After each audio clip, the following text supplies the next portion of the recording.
Hi, I'm Derrick Jensen. This is Resistance Radio on the Progressive Radio Network. My guest today is Josh Schlossberg. He's editor of the Biomass Monitor, the nation's leading publication investigating the whole story on bioenergy, biomass, and biofuels. Subscribe to quarterly email issues at thebiomassmonitor.org, thebiomassmonitor.org. Like them on Twitter or follow them on Facebook. So first, thank you for your work, and second, thank you for being on the program. Absolutely. I'm glad to be here. So what is biomass? That is a good question. So biomass, the larger category, I would say, is bioenergy. Biomass and biofuels would be under that larger category of bioenergy. And that's basically combusting or burning, incinerating trees, crops, manure, trash, things like that for electricity, for heat, or turning them into liquid transportation fuels. So everything from a large-scale biomass power plant that burns trees to a wood stove is actually considered bioenergy. And so burning like agricultural waste or burning, the sawdust that you sweep up off a floor, that's just being efficient, right? So biomass is great, isn't it? It depends on your perspective. So, of course, anytime you burn anything, you are emitting pollutants into the air. So if you have concerns about air pollutants, which can impact pretty much anyone, but particularly vulnerable populations such as young, elderly, and people with lung diseases, that can be negatively impacting on them. And then the other issue comes into play of what is waste. So there is something that's called forest residue. So you go in there for specific logging operations, and then you have treetops and limbs. A lot of times that's used for bioenergy and biomass power or biomass heating. A lot of ecologists would say that's actually best left on the forest floor to recover the nutrients that were lost through the logging. And same thing, it could be around the agricultural waste. Some folks say, hey, there's plenty to go around. We can utilize that to produce a certain amount of energy. That's a valid point. Others make the point that, well, actually, we should be returning that into the soil or making compost with it. So let's get into but that's not all it is as well. Aren't there also, let's talk about, well, let's just cut to the chase and talk about cutting down forests to make electricity. Absolutely. So that definitely happens. So there is, quote, waste and residue that are used for a lot of these power plants or biomass heating facilities, also called combined heating and power. So they're facilities that produce a little bit of electricity and some heat as well. But whole trees are cut down and used for energy. And that tends to be where most of the concern lies. But of course, it gets tricky. Are there specific stands of forests that are being clear-cut for biomass facilities? The answer is yes, there are, but that is in the minority. So I've actually done a lot to call attention to that because I decided for the Biomass Monitor to get the evidence of what's really going on out in the forest. People talk about it and they don't actually get out there in the woods. So I decided to do that, and on many occasions in Vermont, in Oregon and Colorado, I have documented that entire whole trees are being used for biomass energy. And particularly, I wrote a piece about what's going on in the White River National Forest up in Summit County in Colorado. And they are clear-cutting forest stands, typically lodgepole pine, that have experienced some beetle kill. So not all the trees have been killed by beetles. Some of them have. So they've been clear cutting those areas. Some of the logging sales are several hundred acres. So you see several, maybe 5-6 acre cuts of clear cuts, and that is being used to fuel the Eagle Valley Clean Energy Center, which is in Gypsum, Colorado, about 75 miles from there. So in that case, clear-cut national forests specifically for biomass energy. However, as I said, that is not typically what's going on. What's typically going on is there is residue being used, so the tops and the branches of trees are going to these biomass power facilities. And a lot of times there are whole trees. So that can come into play specifically around wildfire fuel reduction logging or restoration logging. So you can put those terms in quotes if you want, because there's lots of debate around whether they're effective or really anything other than commercial logging. So you live out west, you live out in a wetter area, but of course, some of the other areas in California and throughout the West, Oregon, Washington, have been experiencing more and more wildfire.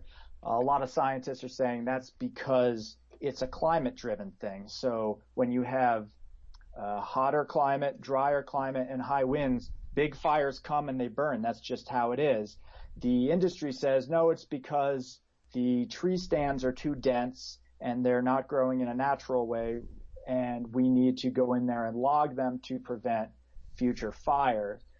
There is some science that suggests that some of this thinning might help with some of the smaller fires, which are not the main concerns. But a lot of the emerging science right now, I would say the majority of the emerging science right now, suggests that these large fires, cutting these trees, thinning the forest, does not actually slow the spread down much at all. The thing you can do is protect directly around the home. So we're talking about 75 feet around the home.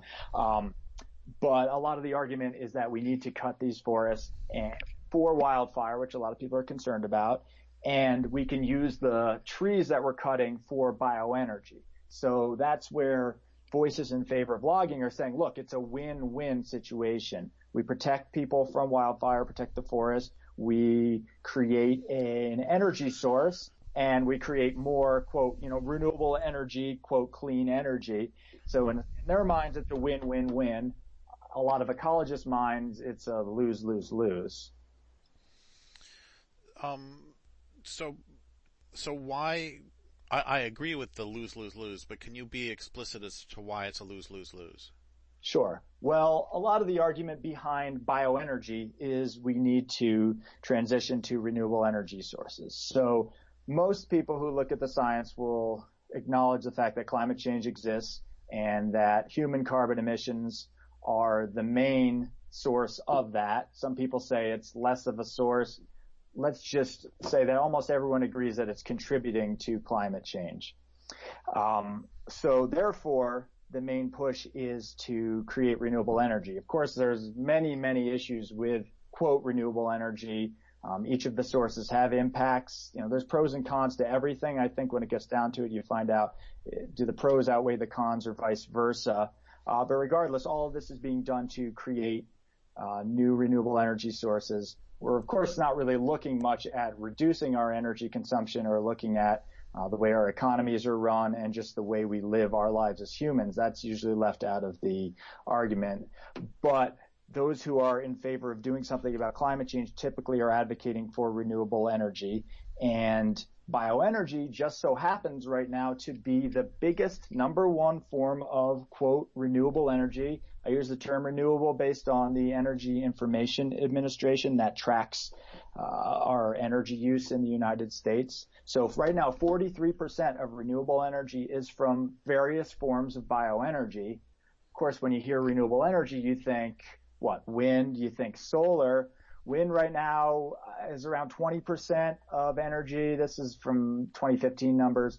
And solar is about 6%. So that's about a quarter of renewable energy is actually solar and wind. And the great deal of it is bioenergy. So anyone who wants to move forward bioenergy just at all costs, who wants to move forward renewable energy at all costs, so that's typically the Democratic Party, let's just put it that way. Democrats are advocating for more and more renewable energy. Basically what they're doing, whether they realize it or not, is they're advocating for more bioenergy because they wouldn't be able to meet their targets without bioenergy. And that does run into some issues. And that issue is that trees are currently storing and sequestering carbon dioxide from the atmosphere. So it's basically one of our most effective buffers against climate change along with the ocean.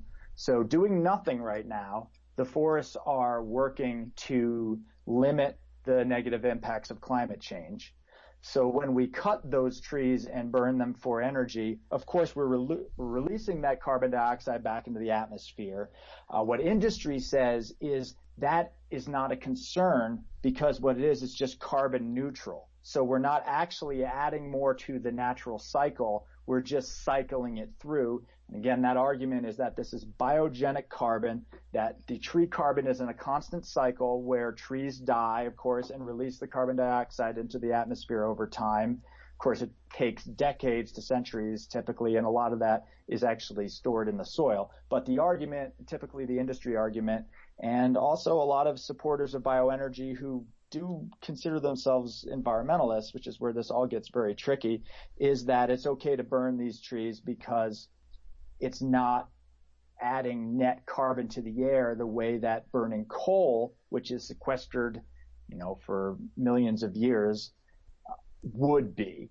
Now, on the other side of that, you look at a lot of the scientists and a lot of the ecologists, and they say, well, actually the atmosphere doesn't care where that carbon comes from. If you want to call it tree carbon, if it comes from coal, it's still carbon, and we're at a level where the atmosphere is saturated. Therefore, any carbon added to it may just make things worse. So that's the current debate, and that's the climate concerns around why logging forests for bioenergy is an impact.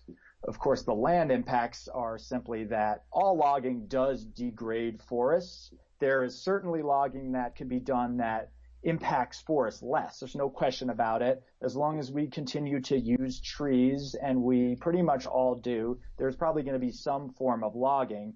But to pretend that somehow we're doing the forest a favor by logging is not based in any science or fact or reason. We can acknowledge, hey, we're going to make an impact on the earth. This is our footprint. Let's try to acknowledge it and limit as much as possible. But then there's the argument, no, we're actually improving the forest. And that's where I think industry parts ways with scientists. And again, to make it more confusing, a lot of environmentalists who I call the new conservationists, to try to make a distinction. So I'm not going to name names or anything like that. You can go to the biomassmonitor.org, and I've written up the various stances of different mainstream environmental groups on this issue. But anyway, there's a lot of back and forth on that issue, but I think everyone can agree that cutting forest does impact a forest. So I started my activism 28 years ago as a forest activist, and one of the arguments that was put forward at the time is that they need to cut down the trees because the baby trees will sequester all this great carbon and old trees are decadent. But it ends up that that's, of course, completely wrong, and that the interesting thing that the research is suggesting to me is that as trees age, as a forest ages, it actually sequesters more and more carbon, and it sequesters carbon more quickly. Right. That is correct, according to latest studies. So the argument, another thing that just pisses me off about this argument is that they say it's carbon neutral basically because the soil will be re-sequestered over the next 100 years as the forest grows, which ignores the fact that those trees would have sequestered more carbon, as you said. But also, can you imagine an accounting firm that said, oh, our books are balanced because, yeah, we're spending money now, but we will probably make this money back over the next 100 years. Right. If they did this with money, they would all be in prison. But somehow, okay, so where I want to go with this is, just to be clear, my understanding of the laws, at least in Europe, for carbon accounting, the way the regulations work, is that the only carbon that's counted when you burn biomass is like the chainsaws and the trucks, and the actual carbon that's emitted from burning those trees is not even counted as having been emitted by that country. Well, a lot of times all those the transportation and whatnot are not accounted either. It's a little bit different in UK. It's also complicated and in flux in the United States as well. Right now, over the last 7 years, the EPA has been in the process of deciding how to actually account for that carbon dioxide because it currently doesn't really. and states have actually gone about and decided to do it on their own. So Oregon had actually declared last year that all biomass energy is carbon neutral. So they just made the call on their own, decided not to wait for the federal government, and that's what they're doing. So whether or not that's going to result in more biomass facilities in Oregon remains to be seen. It's so funny. It's like if they declare, if they say it's carbon neutral, that suddenly becomes more important than the physical reality of actual carbon going into the air. Well, unfortunately, a lot of what goes on in the world, as you know, is not about evidence from credible sources. It's about how it makes people feel. So if something makes you feel good, people will just do it. And I think that's what's happening in this case. I think there are a lot of folks who are okay with bioenergy or supportive of it, who are also okay with accounting for it. I think when it comes down to the argument that we should just assume that it's fine, I don't know where that comes from. Again, I think you can be an advocate for biomass energy and still like, hey, we are going to get this all down. We're going to get all the numbers down because we believe in our product. We believe in this energy. But of course, it's easier for industry to not be regulated. And you can't really blame an industry for advocating for things that are going to enhance its bottom line, because that's the whole reason that these companies exist, is to make money. So the other side is going to have to come from the environmental movement. They're the other side of the story. So when I cover issues on bioenergy, I always talk to industry and their trade groups. I want to hear what they have to say. They have a perspective that deserves to be out there.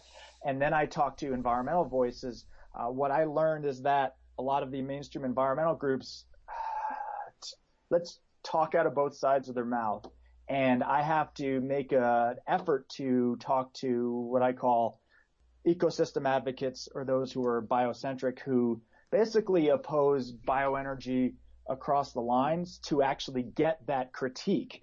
Because think about it this way. Imagine, let's say I was writing an article on coal, right? And so let me talk to Peabody Coal, see what they say. The coal industry says coal is great, let's burn it all, right? That's what they say. Environmentalists typically say, no, we need to get off coal. Now, imagine that the voice that I got for the environmental group was, so I have industry saying all coal is great, and then the environmental voice was, actually, most coal is good. We just don't want you to burn a certain kind of coal in certain facilities. That would be craziness. That wouldn't be a debate. That's basically the same side of the argument. That's sort of what's happened with bioenergy and these mainstream environmental groups and media coverage of these environmental groups. So if we want to talk for a couple of minutes about why I feel like that's confusing, we can. Does that sound like a topic you want to get into? Oh, absolutely. But what I would like to do, if you don't mind, is I would like to take a step back. I definitely want to come back to that. I want you to talk about that as long as you want. Yeah. But there's some ground I want to cover first, which is we've been talking about forests, right, but aren't there also, in terms of bioenergy or biofuels or biomass, whichever one this goes into, I'm not sure. Right. Don't they also simply grow crops? Right. And I'm wondering if we can talk about the scale of that, because the only thing I know for sure is that in Germany, this is a little factoid. Now I have to find it real quick.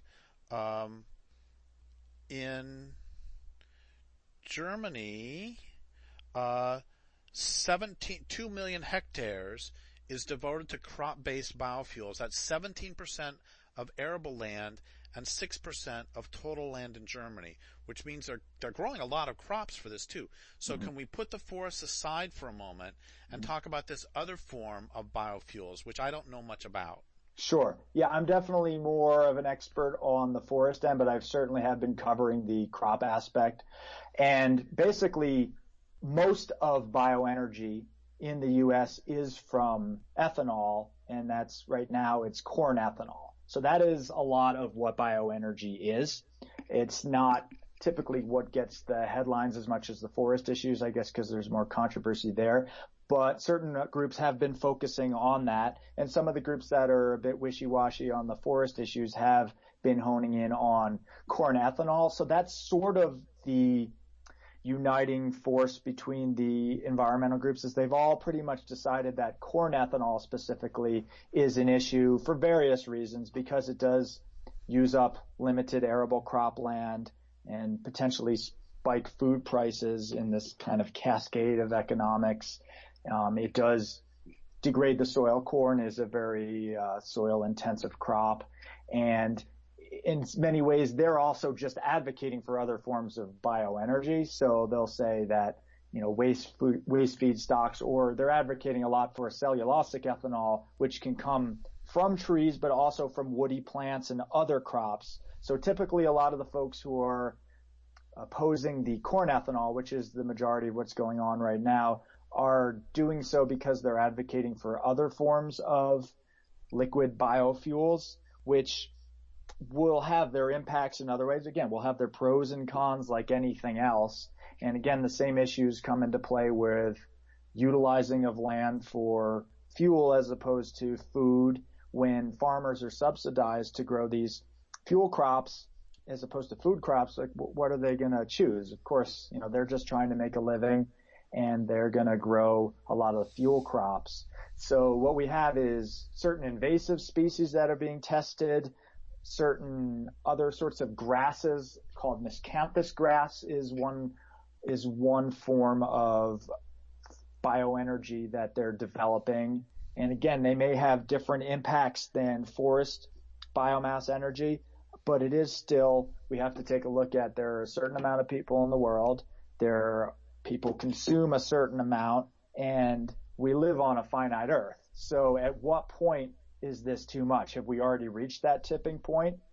I think the issue with a lot of these fuels is that it can be distracting us from the bigger issues that we have to confront around the way our economies run and the way we live our lives and our consumption, the way corporate industry is encouraged to expand at all costs, yet we live on a finite planet. So I think that's my biggest concern with bioenergy, is that at most it's really only going to provide a certain amount of energy. I can understand industries trying to make up a certain amount through that. The idea that we're going to replace all fossil fuels with bioenergy is just scientifically impossible. It's a less dense feedstock. So I'm certainly not advocating for fossil fuels.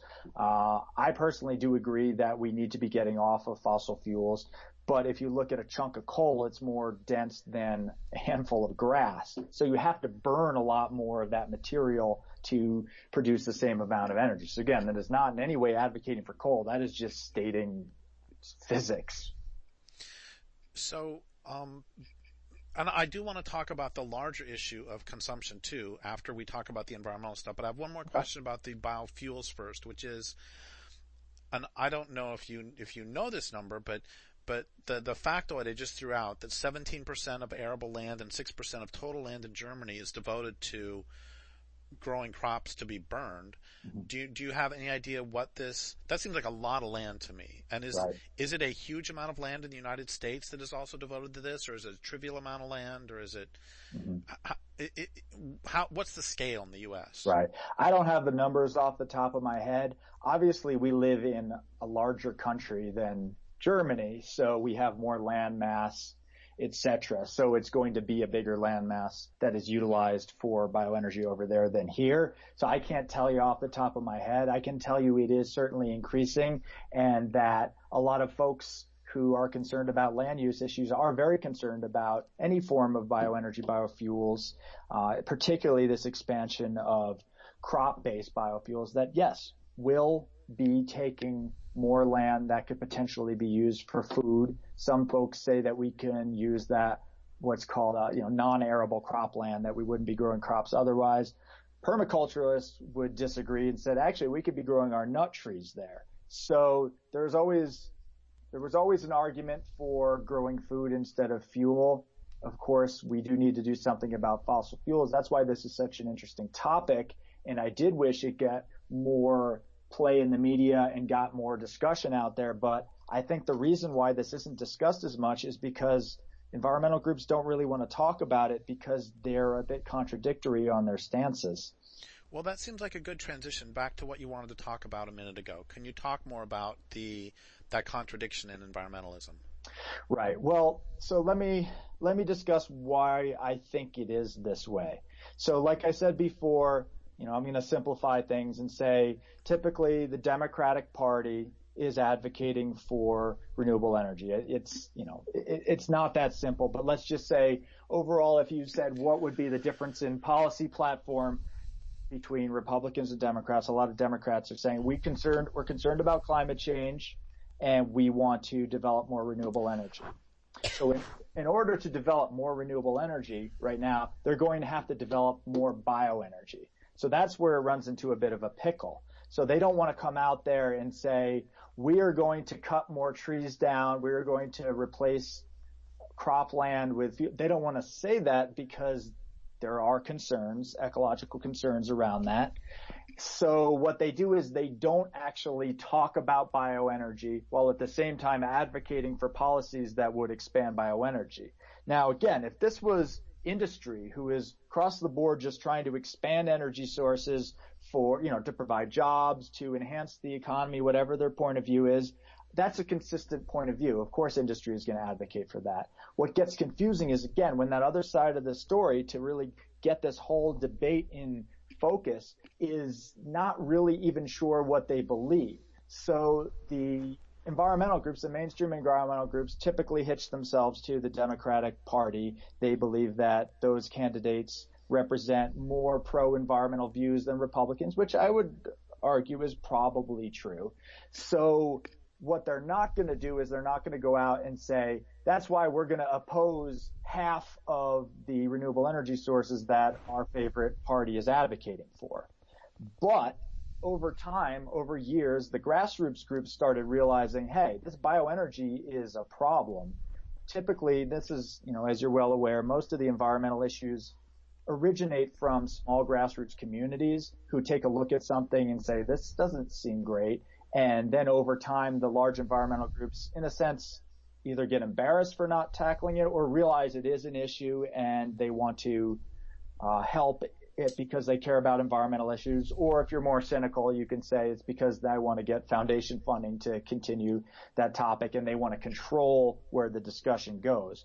But this is what happened with the biomass issue. It took about 10 years for it to go from a grassroots movement where typically it was a biomass power plant proposed in a community and then they oppose it to large environmental groups coming in and taking over the issue. And then you actually find that they're advocating for most forms of bioenergy while at the same time getting media coverage for opposing typically what is biomass power plants from whole trees, which is a concern, no question, but put that in perspective. That's probably, so biomass power plants that produce electricity is probably about 10% of bioenergy. And we don't have the exact numbers. It's hard to say, but let's just say off the top of my head that 1% of that is from, 10% of that 10% is from whole trees. So we're talking about 1%. And that is certainly something that people should be concerned about, the whole tree cutting. But that's mostly what these environmental groups are fighting about. And meanwhile, they're advocating for sometimes most of the forms of bioenergy, which could also be cutting whole trees and actually emitting higher levels of pollution. Because ironically, some of these smaller facilities, which are called combined heat and power facilities or biomass heating facilities, they don't have the same pollution controls. So it just gets a little bit messy because it's no longer a consistent argument. And I think what happens is the environmental groups, they realize that. And so they're not really putting it on. It's not on the front of their websites. It's not in their newsletters. They're kind of covering the bases. And sometimes what they do is they enlist smaller environmental groups to do that work and they sort of support that and they gear all the media towards those individuals. So these groups can still claim that they're engaged in some way, and then they can kind of prop up these smaller mainstream groups. And again, I think any perspective that people want to have is totally legitimate to put out your point of view. I think it should be in the debate. But when what's being left out is the actual other side of the view that well, maybe we shouldn't be burning plant material for energy to replace fossil fuels because it's the exact same paradigm of industrial scale energy. Those folks are almost never included in the discussion. And so the Biomass Monitor, we make sure to get those folks' views as well as the mainstream environmental groups who are doing a lot of work on this topic, deserve the credit, but they're not the only ones who are engaged. And again, you can go to the website, thebiomassmonitor.org. I have an article, Where Do Environmental Groups Stand on Bioenergy? No one ever wrote that article because no one wanted to really, maybe no one cared enough to take a look. And again, I would argue the reason people aren't taking a look at this is because the environmental groups aren't talking about it. And it is their duty to discuss it, and it is their duty to put their platform out there. And I think if people became a bit more aware that their favorite environmental group is advocating for tree cutting, they would have some questions at least. Well, I happen to know more about Germany than some other countries because Germany's been pushed so much as a, quote, renewable miracle, or a miracle of transforming the economy. And I'm just saying this in terms of validating what you just said, that we hear that it's this huge miracle and they talk all on and on about how wind and solar, but it's the same statistics over there with them. I think it's about 50% or 60% of the so-called renewable energy in Germany is from biomass. Correct. And it's exactly what you're talking about, that if you hear somebody on Democracy Now! Or you hear some environmentalist giving some speech, all they ever talk about is wind and solar, which, as we know, have problems of their own, but leave that aside, they account for, I don't know what it is, 3% of total energy production in Germany. It's some very, very small amount. Right. And yet we don't, I'm just validating what you just said, that we never hear about biomass, which is one reason I wanted to talk to you. Yeah, and I think if the American public found out the facts, if they were actually able to see what's going on in the woods and to hear the arguments from people who are actually critiquing it across the board, and then they still decide, hey, this is great, then more power to them. If that's what people want to do, I'm not in control of anyone. That's how a democracy works. But my concern is that people don't have enough information to make up their minds. And the media does not do a very good job of this because, and I would say that this is corporate mainstream media, and this is a lot of times even alternative media. They don't have the time to look into these issues because of deadlines, and they need to break the story first. Also, they don't necessarily have the scientific background to be able to understand the complexities. And a lot of times, if you're a journalist and you have your source in NRDC, that's the one who you call for everything. Oh, they're an environmental group. And that's just a misunderstanding of how grassroots movements work, because in many ways, grassroots movements are not supportive of what mainstream environmental groups are doing. And again, as a longtime grassroots activist, that is something that all the groups I've been associated with have experienced time and again, that we would oftentimes end up, having to fight the timber industry, and then at the same time, I don't want to say fight, but I'll say struggle against the mainstream organizations quite often. Right. And again, they have a perspective, and it should be out there in the media, but it shouldn't be the only perspective. So something that a lot of indigenous people have said to me that really hit me hard is that one of the first and most important things that we have to do is to decolonize our hearts and minds. And what they've said that means, to me at least, is that one of the things is to make our loyalty to the land, to switch our loyalty away from the capitalist system and to the land. And it seems to me, and let me know if you think this is wrong, that part of the contradiction that a lot of the mainstream environmental organizations face is that they, on one level, believe they're about saving the planet, but they don't. And with this question, I'm going to try to transition into your larger question of consumption. Mm-hmm. That they want to save the world, but at the same time, they don't question the entire capitalist system, and they don't question the system that is killing the planet, and then they end up with a sort of mixed loyalty that can end up being very confusing. Does that make sense to you? Yeah, I would say that that's true for most of the cases. I've been affiliated with environmental groups in my past. I know lots of folks from radical environmentalists to the folks who just lobby in Washington for mainstream environmental groups. And I would say that most of these mainstream enviros, big green, whatever you want to call them, the new conservationists, most of them as individuals mean well. I think that there are a handful that are definitely opportunists who are in a sense kind of mercenaries, and they just go whichever way the wind's blowing to make sure that they get the grant funding, and they don't, they may in general care, but they're not looking to be on the right side of history. They're just looking to make sure that they have a role. And granted, it's hard to make a living in that field, so I understand that pressure. But most of those folks, I think, believe that they're doing the right thing. They have the idea that we have to be pragmatists, we have to be practical, we have to meet things in the middle somewhere. And I just think that I think they misunderstand what their role is. I mean, that would be like if you have an attorney in the courtroom and is like, yeah, defending somebody who's supposedly committed a crime. And then you're saying, yeah, he definitely committed a crime. He committed a crime, but he's not that bad a person. Like, that's a terrible attorney. You would fire that attorney in a second.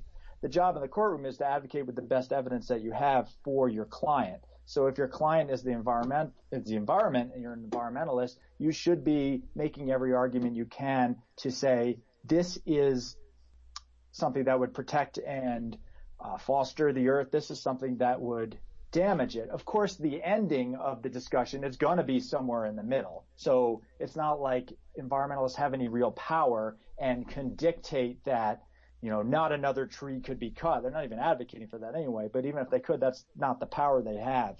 I think what it comes down to is, yeah, they're not looking to critique the larger structures or the underlying forces behind this.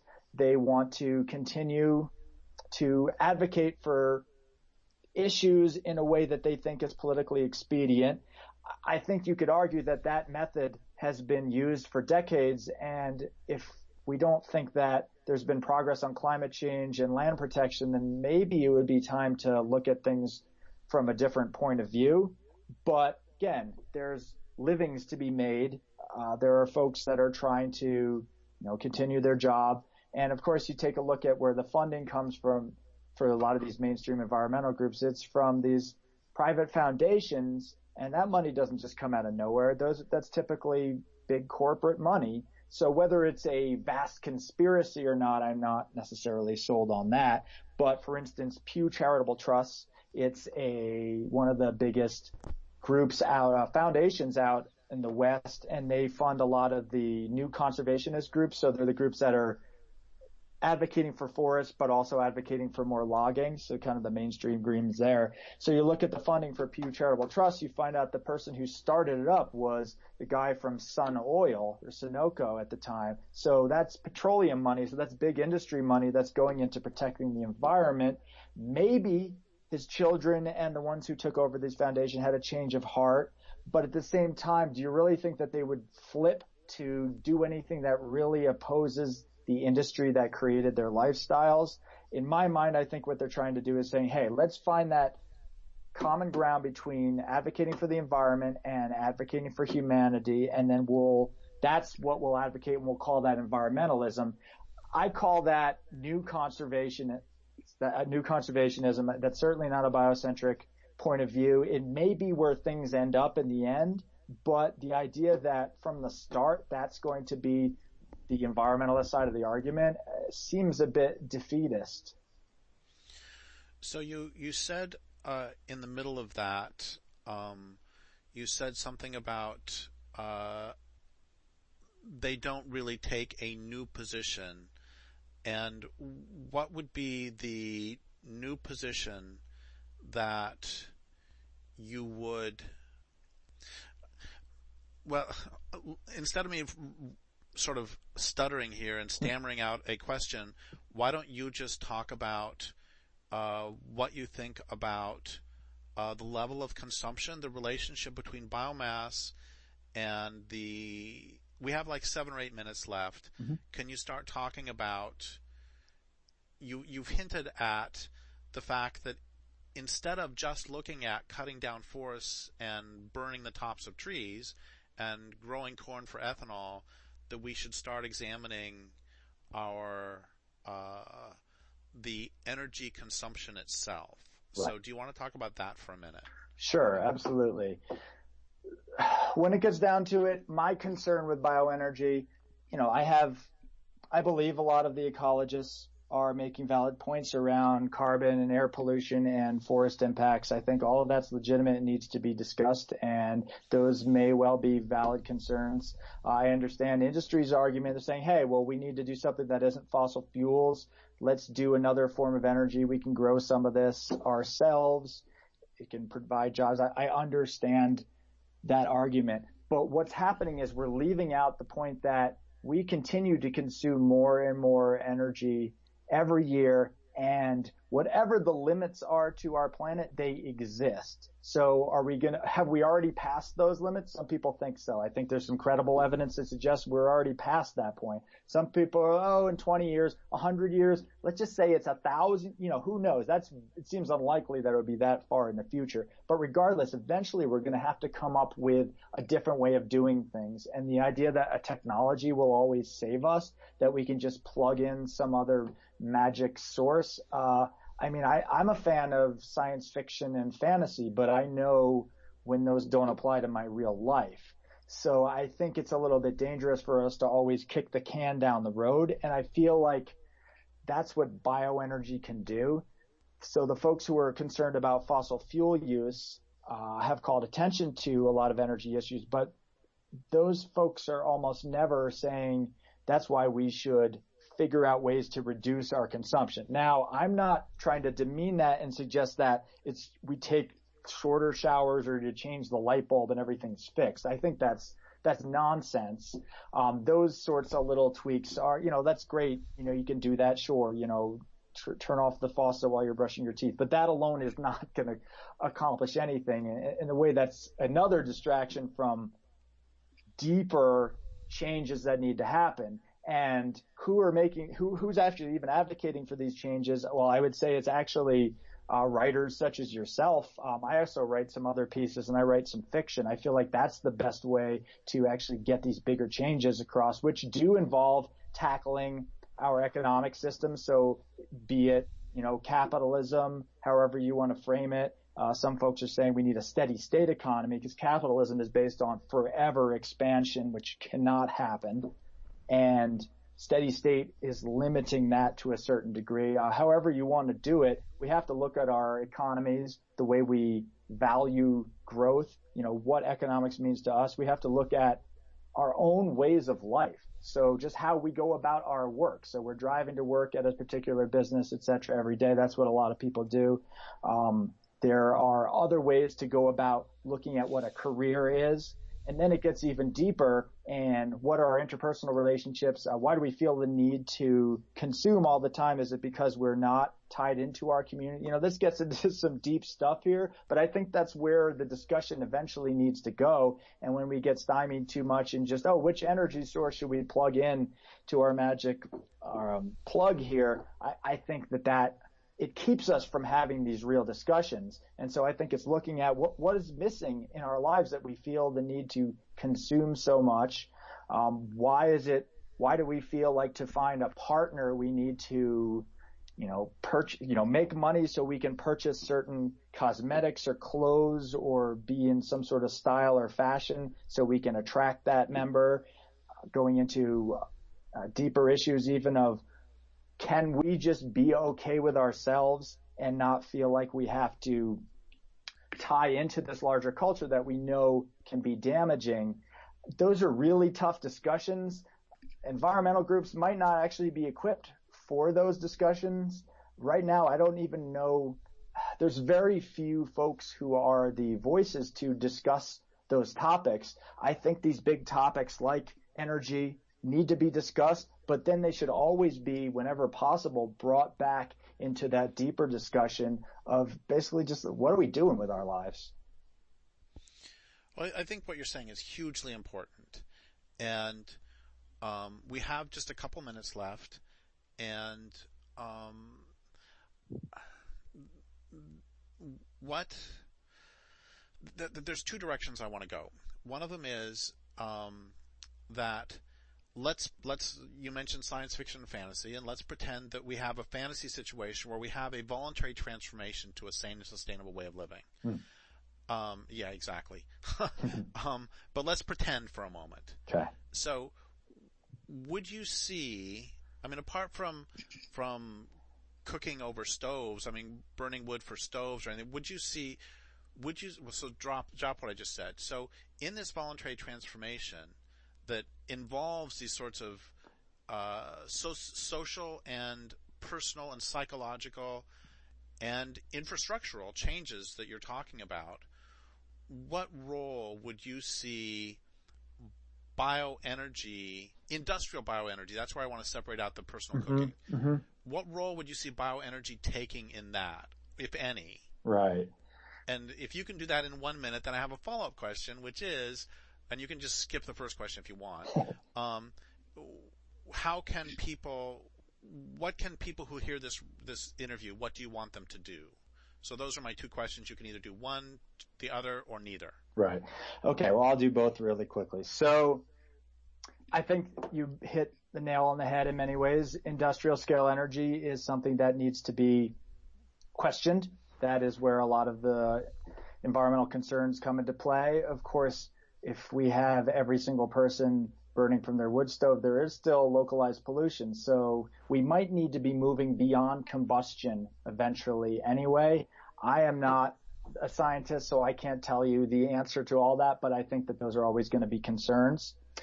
And then moving on to the other topic of what can people do, I think at this point, I think people need to just be better informed. And I think that means, of course, learning more about the issues that you care about from the voices that you already believe in. But I think it also means listening to the other side and, if only to strengthen your own views. And unfortunately, most media sources don't do that. So I would say the best thing you can do is seek out alternative media sources, whatever you want to call them, independent media sources.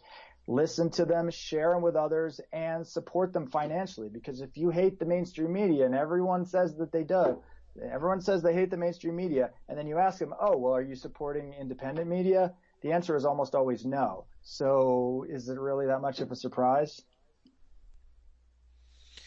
Well, thank you so much for that. And I would like to thank listeners for listening. My guest today has been Josh Schlossberg, the biomassmonitor.org. Support him. This is Derrick Jensen from Resistance Radio on the Progressive Radio Network.